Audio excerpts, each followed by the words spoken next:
Hello student, good morning. चलिए today we will start class 8 English medium और subject है हमारा सोशल साइंस। चैप्टर का नाम है आवर नेशनल गोल्स।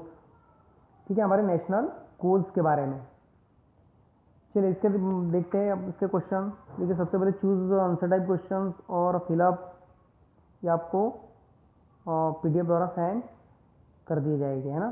तो नेशनल गोल्स की बात कर रहे हैं।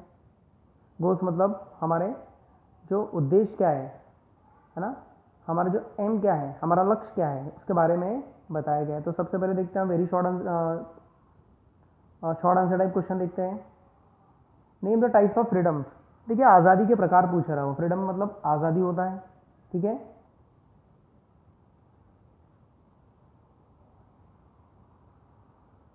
चलिए देखते हैं अपन। The types of freedom include individual freedom. Individual मतलब व्यक्ति, है ना। तो इसमें कौन कौन से इंक्लूड है? व्यक्तिगत फ्रीडम है, सिविक फ्रीडम, है ना, civic freedom, political freedom, economical और सोशल और रिलीजियस फ्रीडम। प्रति व्यक्ति स्वतंत्रता है, राजनीतिक स्वतंत्रता है, आर्थिक और धार्मिक स्वतंत्रता। ठीक है, इतनी सारी स्वतंत्रता का उल्लेख किया गया है। Question number second, right the meaning of equality. Equality का मतलब होता है समानता। देखिए समानता का अर्थ पूछ रहा है वो, the equal opportunity being made available by the state for overall development of the.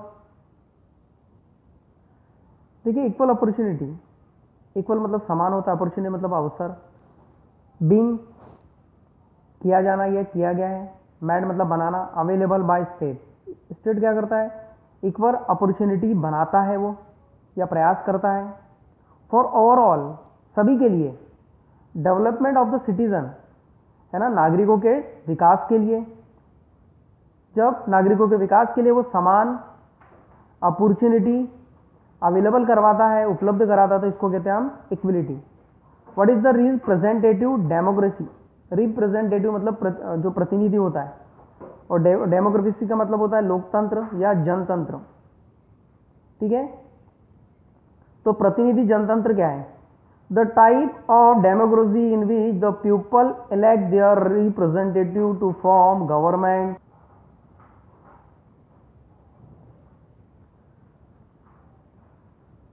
जो पीपल होते हैं, लोग होते हैं, वो इलेक्ट मतलब चुनना, चुनते हैं उनके रिप्रेजेंटेटिव को, उनके प्रतिनिधि को, और बनाते हैं टू फॉर्म मतलब बनाना, गवर्नमेंट बनाते हैं।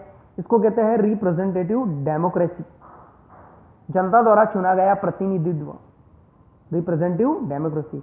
India is a representative democracy. Bharat क्या है? एक रिप्रेजेंटेटिव डेमोक्रेसी है, एक लोकतांत्रिक गणराज्य कहा जाता है इसको। Next question number 4, why should each citizen be literate in democracy. ठीक है, लिटरेट का मतलब होता है साक्षर होना चाहिए। किसमें? लोकतंत्र में। लोकतंत्र में उसको साक्षर होना चाहिए, पढ़ा लिखा होना चाहिए, उसको उसकी जानकारी होना चाहिए, है ना। या फिर क्यों होना चाहिए वो पूछ रहे हैं। होना तो चाहिए, लेकिन क्यों, इसी क्या आवश्यकता है, देखते हैं हम। In democracy every citizen should be literate. देखिए डेमोक्रेसी में हर व्यक्ति को लिटरेट होना चाहिए, so that all the citizen can exercise. जितने भी सारे सिटीजन, सारे नागरिक हैं, कैन एक्सरसाइज का मतलब प्रयोग होता है, प्रयोग कर सकते हैं देयर राइट, उनके अधिकार का, टू वोट करेक्टली, वोट देकर सही तरीके से वो। देखिए अगर पढ़ा लिखा होगा तभी वो अच्छा और बुरा समझ पाएगा, कौन अच्छा है कौन बुरा है, कौन बेवकूफ़ बना रहा है। ये सारे जो फीचर्स है, अगर हम पढ़े लिखे हैं तो हम आसानी से इसको समझ पाएंगे।